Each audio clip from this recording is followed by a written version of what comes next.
Doutor, o que são dermatites? Olha, dermatites são reações inflamatórias que ocorrem na pele. Isso vai desde as reações que nós observamos, desde o recém-nascido até o indivíduo com a maior quantidade de idade possível. Qualquer reação inflamatória na pele recebe o nome de dermatite. E quais são as dermatites mais comuns na infância? Bom, na infância nós temos dois tipos de dermatites que nós podemos considerar. As chamadas fisiológicas, ou seja, aquelas que não se referem às doenças, e as chamadas patológicas, nos quais envolvem as doenças. Vamos falar das dermatites fisiológicas. Por exemplo, as crianças, normalmente, principalmente da mais tenra idade, elas têm um metabolismo muito alto. Tanto é que é difícil um adulto acompanhar uma criança, porque a criança costuma ser voltagem 220, enquanto nós somos 110. Então vocês veem que elas correm muito e com isso elas transpiram demais. Desse modo, a gente observa também algo, que a pele da criança, ela fisiologicamente, normalmente, ela tem uma temperatura acima da do adulto. Enquanto febre para nós, adulto, é acima de 37 graus, para as crianças, febre é acima de 37,5. Bom, nós moramos em São José do Rio Preto. São José do Rio Preto é uma cidade que só tem 3 estações. Tem estação rodoviária, tem estação ferroviária e tem o verão.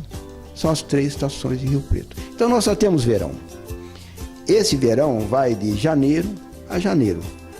Desse modo, as crianças da nossa região, elas são submetidas a muito calor. Acontece que existe um costume na sociedade de agasalhar muito a criança, achar sempre que ela está com frio, que ela pode pegar friagem, que ela vai desenvolver pneumonia e assim sucessivamente, e toda a família contribui para isso, desde a mamãe, o papai, a madrinha, a vovó, etc. E às vezes nós atendemos crianças que estão totalmente cobertas por roupa, somente está desprotegido o rosto. Ora, isso no nosso ambiente é muito problemático para uma criança, porque ela passa a transpirar muito. Ao transpirar muito, induzida por esse calor, ela forma aquele aspecto avermelhado e um pouquinho áspero na pele, que popularmente se chama de brotoeja e nós chamamos de sudâmina, que é exatamente o aumento exagerado da transpiração. E isso leva a algo incomodativo. A criança sente coceira, ela sente uma sensação de ardor, ela sente, enfim, algo na pele que incomoda muito. É quando nós atendemos o paciente e solicitamos aos parentes que use a menos quantidade possível de roupa, como ocorre, por exemplo, com os animais. Veja, uma vaca tem, por exemplo, um bezerro, e a gente nunca soube que ela usasse uma roupa nesse bezerro. E, no entanto, esse bezerro vai se transformar num touro, e com uma saúde muito boa. Então, no nosso meio, as crianças devem usar menos roupa possível, principalmente na época de muito calor. Outro aspecto que nós observamos fisiológico, sem ser uma doença, é relacionado com o uso de fraldas. Claro, qualquer animal, ele tanto urina como ele defeca livremente. Não, as crianças, elas vão urinar e defecar na fralda.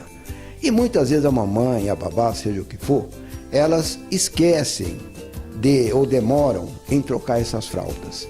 Então aí forma-se uma irritação, tanto na região genital, como na região das nádegas, que fica com aquela umidade constante e irritativa, que são fezes e urina, e formam a chamada dermatite das fraldas.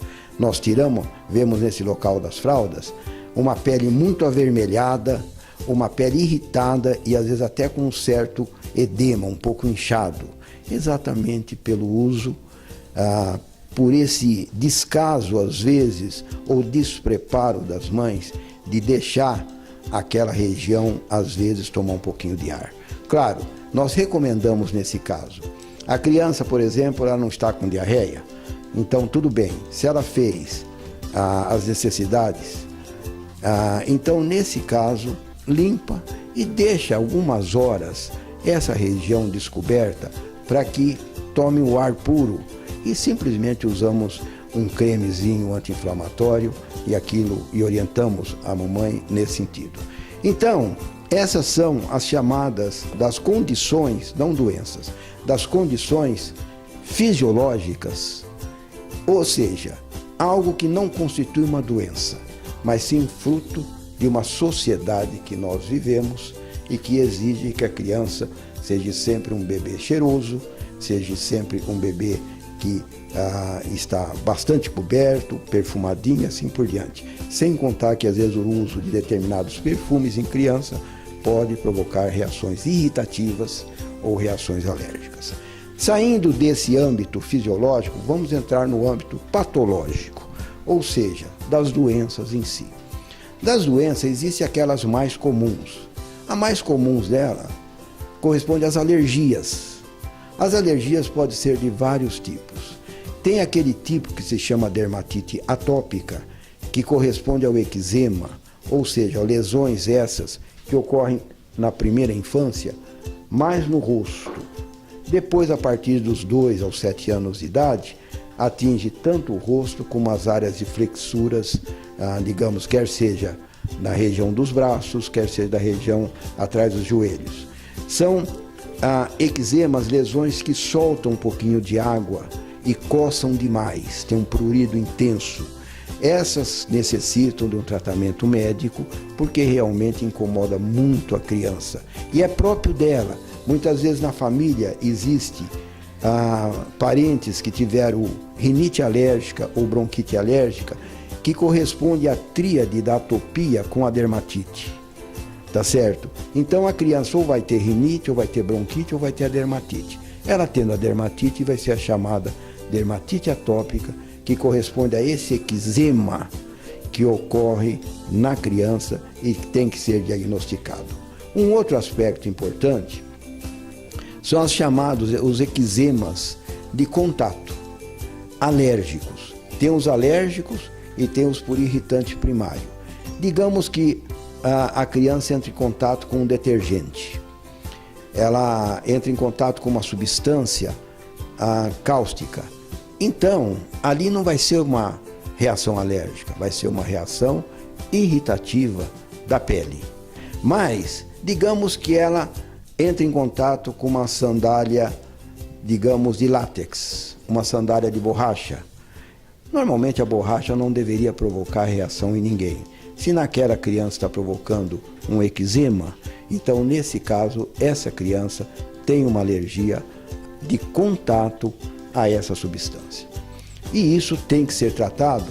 Claro, não se cura a ferida do pé se não tirar o prego do sapato. A gente tem que identificar o que está provocando essa reação alérgica de contato, tirar esse contato para que a lesão desapareça por completo. Outro aspecto que é muito da atualidade é o que está se discutindo a todo momento, que é o problema relacionado com as picadas de insetos. As picadas de insetos, elas podem provocar, do ponto de vista alérgico, o que nós chamamos de prurido, que é coceira, estrófilo. Esse prurido estrófilo significa uma alergia que a criança passa a ter com as picadas repetidas, a introdução do antígeno pela própria saliva do inseto. E esses antígenos vão provocar anticorpos. E esses anticorpos na criança alérgica vão provocar uma reação alérgica.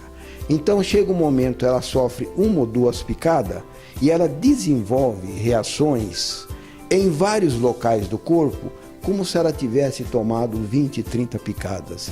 Então às vezes a mamãe fala, olha, eu tenho 4 filhos. Os insetos só gostam da Mariazinha, entendeu? Mas não é que eles só gostam da Mariazinha, é que na Mariazinha, quando é picado, aparecem esse tipo de reação alérgica chamado prurido estrófilo. Mas continuando na era, digamos, dos insetos, hoje nós temos os insetos que estão provocando essas doenças, uma verdadeira pandemia no Brasil, tá certo? Infelizmente, pelas nossas condições sanitárias precárias, que corresponde a tudo isso que nós estamos vendo no que se refere, digamos, ao Aedes aegypti, entendido? Então é muito importante que nós tenhamos o cuidado para que a criança não seja picada por um Aedes aegypti que possa gerar as doenças que todos nós sabemos que hoje estão sendo provocadas. Tá certo? Então, existe algo importante, a proteção da criança à picada de inseto, quer seja por problema infeccioso, quer seja por problema alérgico. De que maneira que se faz isso? Bom, relacionado com o ambiente domiciliar. O quarto que a criança dorme, quando vai chegando o crepúsculo, ou seja, que o sol vai baixando para iniciar a noite, deve-se fechar a vidraça do quarto, tira a criança do quarto, fecha a porta e joga-se um inseticida. Depois que escureceu, quer dizer, então já passa o momento em que os insetos costumam da rua entrarem dentro de um quarto iluminado. Aí abre-se tudo, janela, portas para ventilar. E aí então a criança pode dormir tranquilamente, que com certeza ali não terá inseto. Mas assim mesmo, sendo criança nova, é bom se colocar aquele véu, que é o mosquiteiro, para também conter qualquer inseto que possa chegar até ela. E nesse caso também protegê-la com uma roupa de algodão fina, arejada e que possa, digamos, também segurar o inseto. E, finalmente, o uso de repelentes próprios para crianças. E também deve-se testar o repelente, mesmo sendo próprio para criança, um pouco antes de aplicar em várias partes do corpo, para ver se ele não provoca nenhuma reação alérgica naquele local. Entendeu?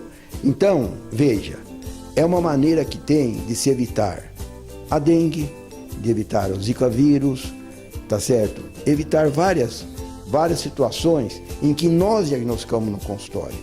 Muitas vezes eu diagnostico uma dengue simplesmente por um vermelhidão na pele, que muitas vezes é um dos primeiros sintomas, associado à febre, associado à criança fica muito mole, aquela miastenia, aquela fraqueza muscular que dá, e sem contar outras situações, e do Zika vírus também, outros problemas, cefaleia e etc., que a gente acaba diagnosticando mais pelo problema da pele em si. Também relacionado com outro aspecto patológico são as chamadas infecções. Por exemplo, as piodermites. Pio significa pus, dermos, pele. É o pus na pele.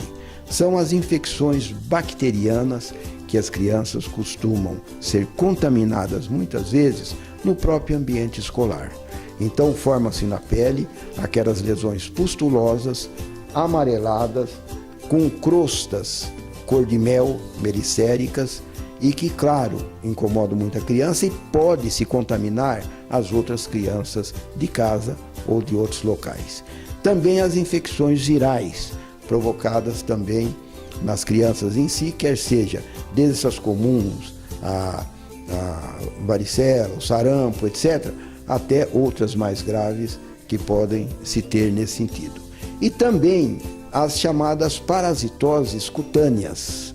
Então, uma criança que anda, digamos, numa areia descalça, e essa areia ela é muito habitada por cachorro e gato, eles defecam ali e lançam uma espécie de um anquilóstomo, que é um parasito, e que vai entrar na pele da criança e provocar a larva migrans, ou seja, o bicho geográfico. Sem contar também a sarna em si, a escabiose, que é muito comum, mas nesse caso existe várias pessoas na família com esse tipo de doença. Enfim, nós citamos aqui, de uma maneira geral e breve, vários tipos de situações em que nós podemos observar nas crianças, desde aquelas fisiológicas até as patológicas. Finalmente, eu diria, aquelas doenças que são diagnosticadas até intraútero, que são as doenças genéticas. As crianças que já nascem com malformações genéticas ou com doenças genéticas que podem surgir logo quando a criança nasceu, já se observa, ou então durante o seu desenvolvimento, tá certo? E do ponto de vista de pele, nós temos várias, como as ictioses, como a neurofibromatose, tá certo? Como o albinismo, uma série de doenças que são de transmissão pelos genes. Resumindo, o que eu diria aqui de mensagem final, que os pais devem se instruir um pouquinho mais quanto à conduta dos seus filhos no que se refere aos cuidados que eles têm que ter para que não tenham as doenças, para que não tenham os problemas de ordem fisiológicas própria mesmo da sua idade. E também aos menores sintomas que possam ter, que surjam dúvida que a criança esteja sofrendo, leve imediatamente ao pediatra. E o pediatra vai dizer se aquele caso é para o dermatologista, é para o neurologista ou para quem for. Mas, de qualquer maneira, qualquer doença é curável desde que diagnosticada precocemente. Se deixar com que ela evolua, fica difícil para todos, para a criança e para todos aqueles que amam essa criança. Então, desse modo, nós devemos atender sempre a criança, olhando tanto o aspecto do próprio paciente, como também, muitas vezes, orientar os familiares para o seu tratamento ou os cuidados referentes a isso. Espero que dessa maneira eu possa contribuir para o bem-estar das crianças.